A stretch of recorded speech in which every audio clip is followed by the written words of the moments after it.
This is a brief outline of what I'll talk about. It's going to be centered mainly on this RICS technique, and this is something that's come up once already. I want to carefully explain what that is and give some historical motivation for why it's now time to look at F electrons with this technique. I'll say a little bit about what it is and some of the advantages that it may have over, say, Raman. It's been a very Raman-heavy workshop. It's great. I've learned a lot. RICS is not as mature as a technique. It's something that's sort of in its toddler years somehow. Anyway, then I'm going to show you some things. Two works. One is based on hard X-ray RICS. The other is based on soft X-ray RICS in the same system. So at the end, you'll see something you've never seen before, which is spectra of optical spectroscopy, image, and L-edge RICS in the same material. They're very different, and they have different messages. And then I'll show some new stuff. It's really fresh data we got a couple weeks ago that show some of the advantages that Raman spectroscopy has that are present already in our data. Okay, so I'd like to thank some collaborators. So I'm at the University of Connecticut, and there's some students in my group, undergraduate student who attends beam time sometimes, as well as a couple of graduate students, funded in various ways.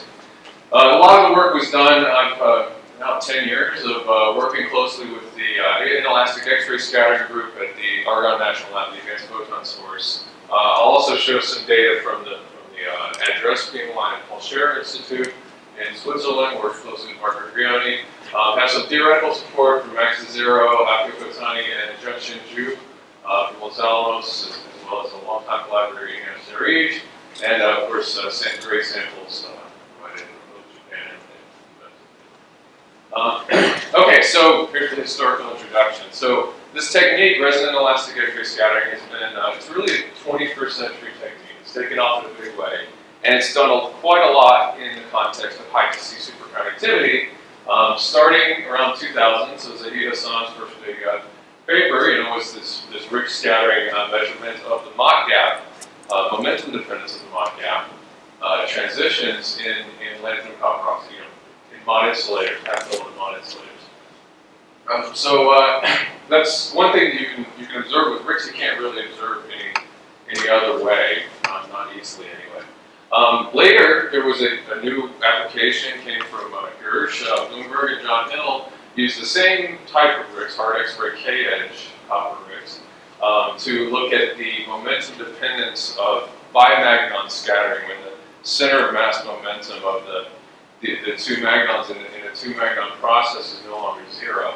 And that's another thing you can't get any other way. There was a fairly earth-shattering, I think, revelation around 2008, 2009, when X-rays were used for the very first time to map single magnon dispersion. So you can do with X-rays what you could only do with neutrons, right, from say the 60s until the 21st century. You can imagine doing magnon microscopy now, so with all the advantages of focused X-ray beams. And more recently, the realization of charge density waves and underdosed cuprates came about because of these advances in resonant elastic X-ray scattering. So anyway, lots of great stuff has happened. It's been a slow process, but there have been a lot of important contributions in the context of cuprate.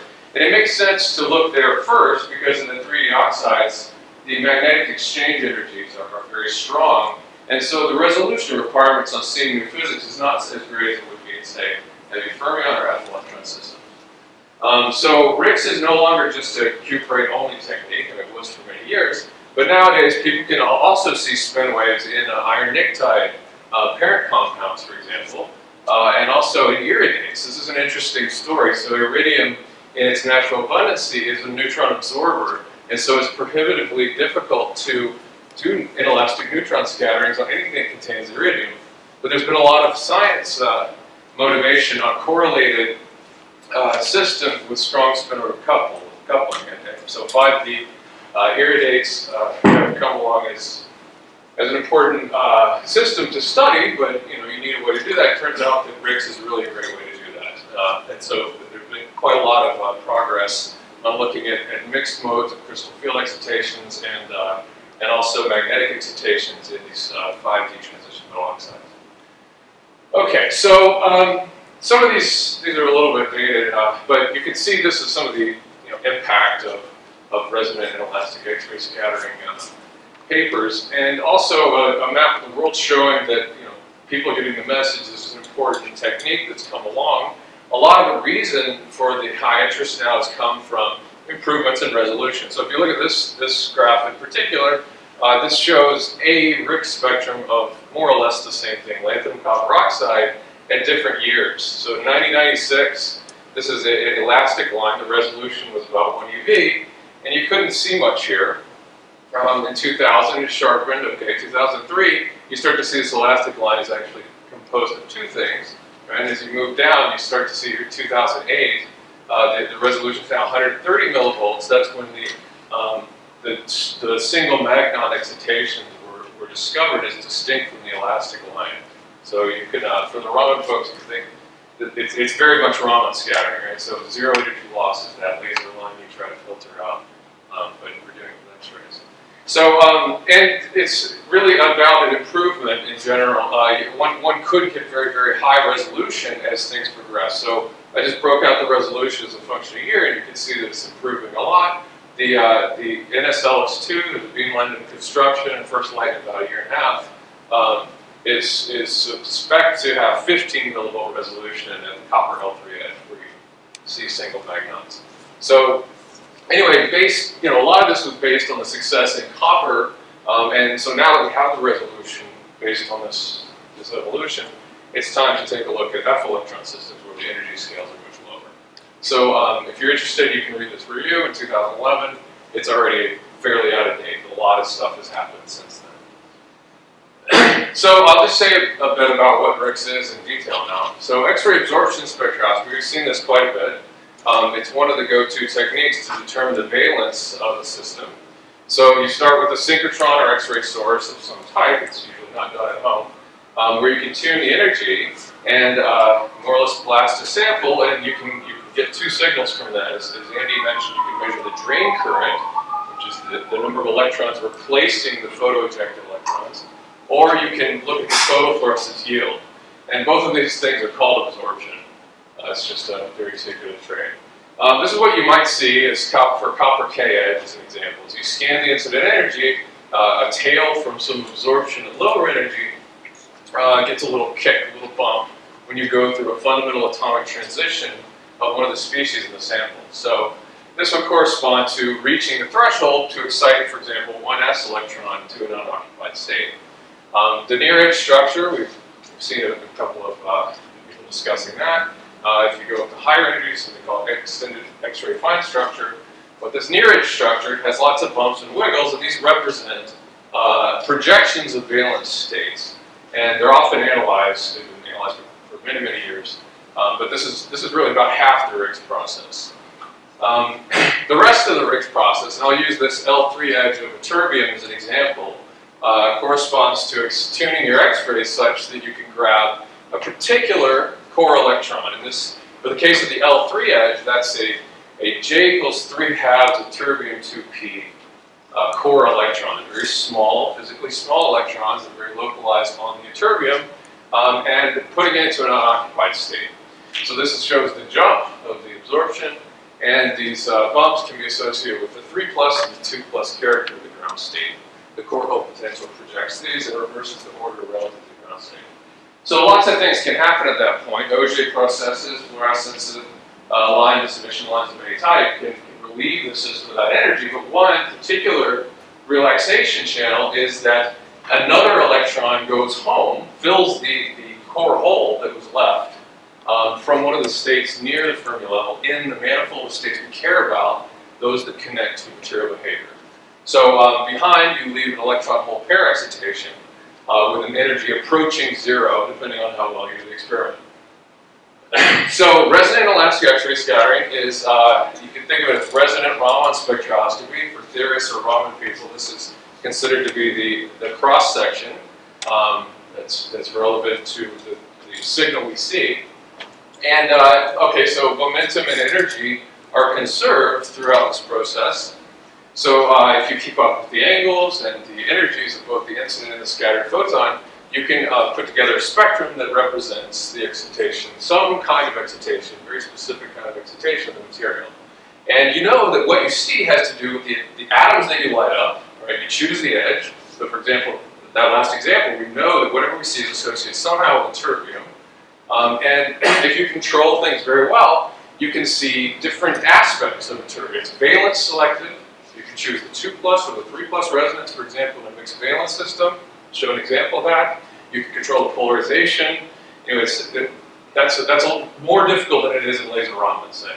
But it's a bulk sensitive probe to various amounts depending on which edge you go to. So here, I'm going to show you two edges on one system. So in looking at the F series, let's say we want to enter into heavy fermion physics using RIXS. You know, you can have, there are many choices. Of course, we could go straight to go for the jugular of uranium ruthenium silicon-2 or samarium hexaboride, but I want to start simply. So let's consider the N members, terbium and cerium, that have predominantly one hole and one electron, respectively. So here's this would be a large moment of terbium ion. This is a large moment of cerium ion. If you look at the X-ray absorption spectrum, the M edges of cerium here is very complex, right? There's lots and lots of peaks here. If you look at the same for terbium, it's fairly simple. There's one peak, and the reason is there's one hole. So the photoelectron has to go in that hole. And so it's fairly simple. The intermediate state is as simple as possible in this process. Whereas it's not the case for cerium. We can go any of these places in the multiple. The other thing is that the electronic orbitals in a terbium are physically larger than they are in cerium, so the hybridization scale is larger, right? It's larger. And so the resolution demands on seeing any hybridization-related physics are not as great as they are for cerium. And so I would rather look at that intermediate state with large energy scales. So for that reason, we looked at some terbium system, and it's one that I've worked on in other ways as well. So anyway, let me just say a little bit about some Kondo physics. The Kondo effect, it's not a new concept to anyone here. It has to do with exchange interactions of itinerant and localized states. This is showing Wilson's solution to the magnetic susceptibility as a function of temperature. And the key point here is that you go from a Curie-Weiss behavior, right, which rolls over into a flat polyparamagnetic behavior with a screen moment. And so the characteristic temperature dividing these two regimes called the Kondo temperature, and that's more or less the parameter you'd like to determine from a particular sample. Each sample, to the extent this works, has a single Kondo temperature. Now for 7 halves, it looks a little bit different. You have a peak here. I'm not sure why actually, but that's the thing.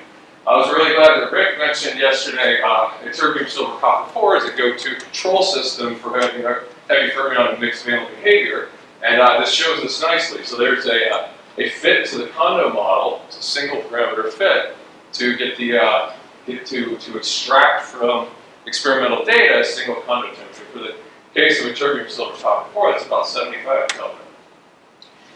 Okay, so this is the Kondo scale for this particular material. So there's another material that's related. I know a previous speaker also worked on this. The system that's a little unusual in the sense that it doesn't have a single Kondo scale over the whole temperature range. In fact, there's a first order phase transition, a valence transition, at some temperature of 42 Kelvin in good samples. Where at high temperature you basically have this free moment phase with a very ineffective screening. But at low temperature, the Kondo temperature, Kondo scale increases dramatically and you get a fully screened moment.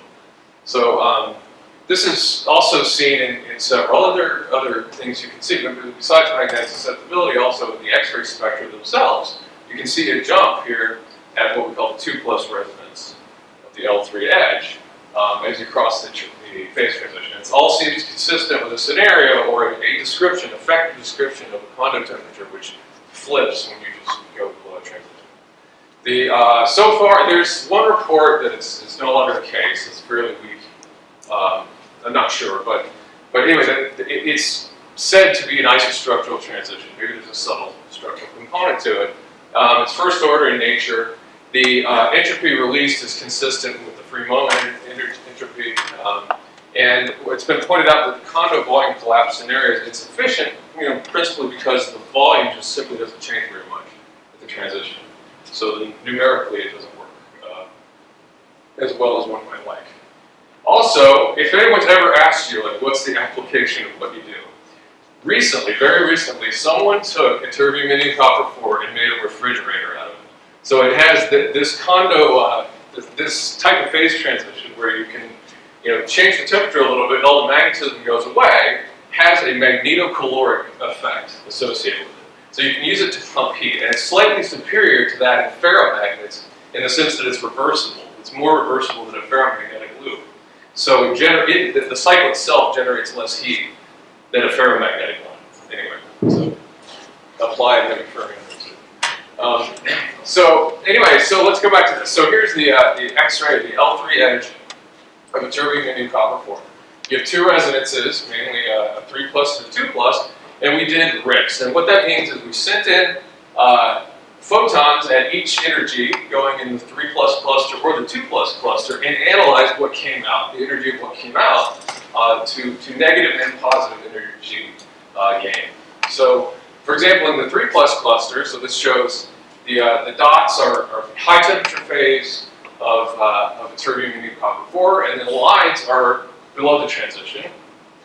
And there isn't much change. I mean, they all look fairly similar. You get a big peak here at 3.5 eV, and there is some change consistent with noise. But if you resonate at the 2+, if you go to the 2+ resonance and perform RICS scans, then you do see quite a lot of change. So, for example, some of these peaks. This peak goes this way, the shoulder goes that way, and more or less there are three things we can say. So let's focus on the 2+ resonance. We're looking at something very specific about the electronic structure.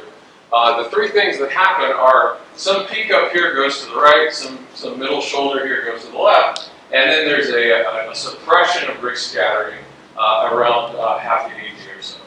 So just to make it simple, let's just average everything, right? Present one RICS spectrum, one for the high temperature phase and one for the low temperature phase. So the dots here are 70K, the blue line is below the transition.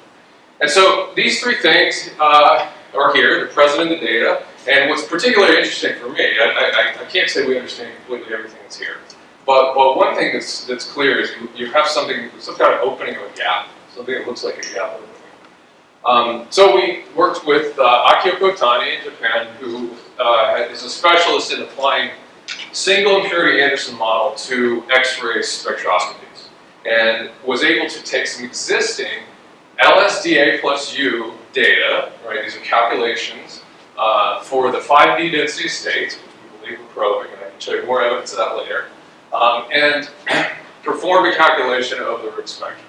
So this is a color plot of the RICS spectra in the low temperature phase, and this is Kotani's calculation. There were some inspired choices, I think, along the way, but this is the best representation we can get. And so the idea here is that in the 5D density states, which is hybridizing and exchanging with the India, which directly hybridizes with the 4F. So we have some kind of proxy for the conduction part of the Hamiltonian, say. Then we see some reconstructions of the bands near the Fermi surface, right? Something like opening of a gap and some shifts that may look like this. Right? This is our best guess. So the idea it's gone back a while is that when you calculate ytterbium X copper 4 and look at all the different things that form and look at just their density states according to density functional theory, there's a region of low density states which is closest to the Fermi level for indium, for X equals indium. So one idea that's been around for a while is that there's a competition between two states. One where the Fermi level is in this quasi-gap, right, and the screening is ineffective because the density of states is so low. And one where the Fermi level is lower, right? Where did that electron go? It went into the F level. The F count changes by about 0.2 eV, or 0.2 electrons, sorry. And that these two ground states compete very close to each other. It has to do with a highly textured density of conduction electron state. That may be an influence. Anyway, we see something. So explain our data, right, in the end. Just some discussions at lunch revealed that maybe something else would be needed, right? There's an interacting Falfa gimbal approach But anyway, I mean, field theory is really needed to try to sort this out. Anyway, so that's one result. Okay, that was L3 edge RICS, where we kind of see a tenor of electrons, we see 5d electrons, more or less, and I'll support that in a minute. Okay, so, but there's another thing that's going on, so we want to see for a very long time the dispersion of the ionization gap. Okay, how do you do it? L3 is probably not the way to do it. You see the conduction character. We saw in the system a suppression of RICS scattering around where you might see a gap edge in conductivity. Anyway, this idea is that it's been presented a couple times in this workshop already. I want to point out that I was part of the team that first saw this in infrared spectroscopy. Right? So there's in the same system, indium copper 4, there's a huge peak that shows up when you go to the moment screen phase. And this is the first experimental paper that reproduced this picture that goes back to 1976 from Parma, indicating there might be vertical or direct optical transitions associated with this hybridization gap. So what you see with optics is Q conserving. Can you see Q not equal to 0? You can with RICS. There's a way. So we didn't see it here. Right? This is kind of the opposite behavior. Whereas the optical conductivity goes up in the low temperature phase, RICS scattering goes down. So it's probably not there.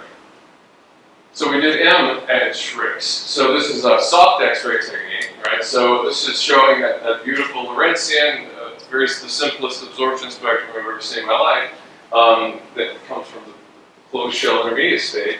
And it's showing here total electron and total photon yield. This was done with cleaved samples. That turns out to be important. And so it's very simple. So of course we drove the incident energy just to the peak. And this is what you see as a RICS spectrum. So there's a fat line here which has elastic scattering as well as other low energy scattering channels that are below resolution, for example, crystal field. And in addition, we see a peak out here at the spin orbit splitting of the J equals 7 F, J equals 5 F moment. Splitting. This is the crystal field split. Sorry, the spin orbit splitting right here. So anyways, this is what we see. It's fairly simple also, right? There's a peak here and a peak here when we resonated that peak here. So what we can do is change the temperature and go through the valence transition and see what happens. So the red lines are all of the scans. These are 5-minute scans cooling through the transition. So the red lines are all scans above the transition, and the blue lines are all scans below the transition. What I have there in the background is optical conductivity with the same energy axis. Okay, so the main thing is to zoom here. Can you see that gap? That corresponds to this rise in optical conductivity. Anyway, it's proof that RICS, M5 edge RICS, couples to the hybridization gap. You could see it. If you had enough resolution, you could follow the momentum effects. So anyway, just to really hit it home, this is an integral from this line to this line of the signal as a function of temperature on the susceptibility graph. And it's pretty old sample, so the peak rounded over time, but you still see the effect, right? It's a clear effect from the valence transition. So M5 edge RICS couples to the hybridization gap. So anyway, so this is the slide I said you've never seen it anywhere. This is M5 edge RICS, optical conductivity, and L3 edge RICS, all in the same graph, all in the same system. And you see very different things. So how much time do I have, Andrew?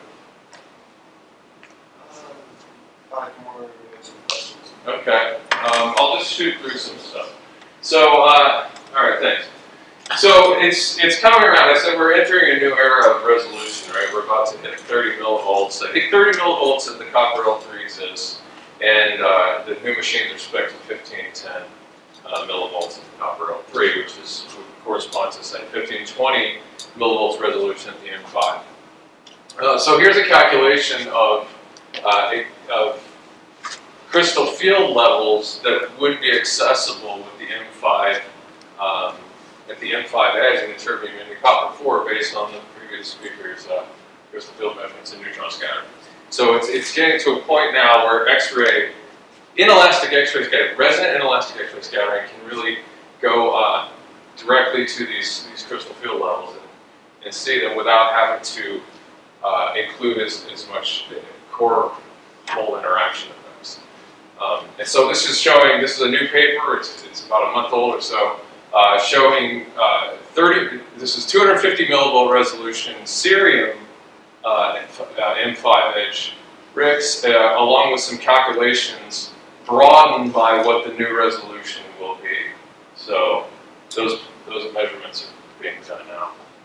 Anyway, I'll kind of shoot through this. I just wanted to show that we're moving ahead on this with the hard X-ray as well. So here's the terbium L2 edge. L2 has better resolution than L3, and it shows here something that's kind of nice. Like so, as you resonate with the absorption peak, this is divalent. The terbium hexaboride, there's only one resonance in X-ray absorption. Then you see some shape, something very nice. And if you didn't believe before that we see 5D electrons, this is kind of the assignment was inspired by work in the soft X-ray regime in copper, which showed crystal field excitations, 3D excitations, when you're at the copper L3 edge. If that's not good enough for you, this shows the 5D density of states without shifting, right? All we did was scale. The 5D density of states calculated from density functional theory, along with one of our spectra, but really be about the same for each spectrum. So probably what this excitation is doing is we're seeing some transitions from the 4F level into the 5D states driven by the response sensor. Anyway, there's a lot of work going on. We've got, this thing doesn't depend on momentum. We have some changes between europium hexaboride and terbium hexaboride, samarium hexaboride. That fixed the top one. Anyway, and then lastly, RICS is more. It's not as well developed as say Raman, and the thing about RICS is you got to get your experiment done in 6 days. So it's it's a little bit different in that way. But we've already seen indications of the ability to isolate certain symmetries. You can't really drop in a polarizer in an X-ray beam; it doesn't work that way. But you can do clever things by changing experimental geometries, going to equivalent momentum transfer points, and effectively changing the polarization conditions. And this just shows nicely that here's a place. These are the same effective Q, crystallographically equivalent Q, but different polarization conditions, and you see a lot of signal shows up. In some particular geometry that's not another one. And so you do have that control. I'm not willing to say gamma 8 or P1G or something right now, but anyway, we see it effect. So anyway, let me again thank my collaborators for taking the question.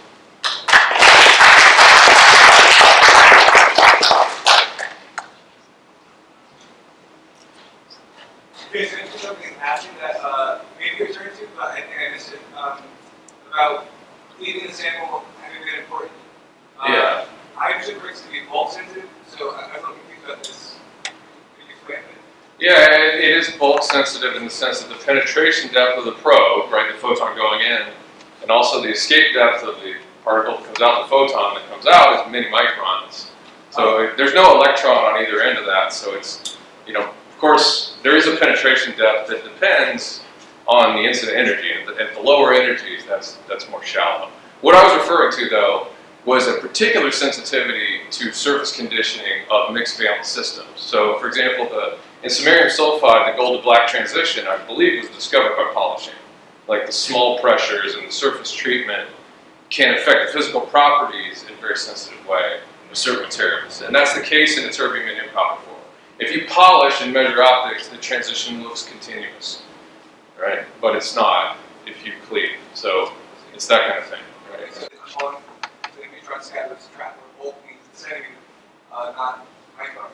Yeah, It's bulk sensitive to that depth, but you're still not passing through the full sample, per se. Right. Yeah. There's kind of different scales, right? And neutrons go through walls, but electrons they don't go very far in matter. So that's not bulk, I would say.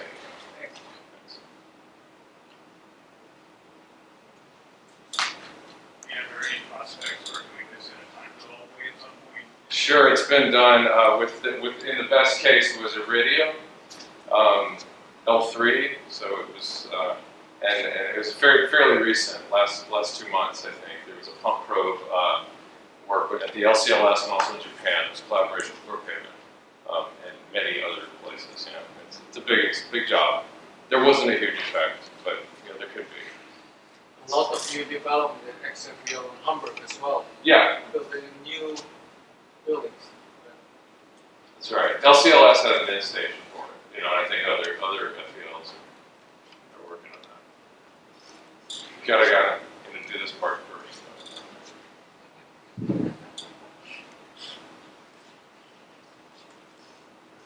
Any other questions? Okay, then let's thank the speaker one more time.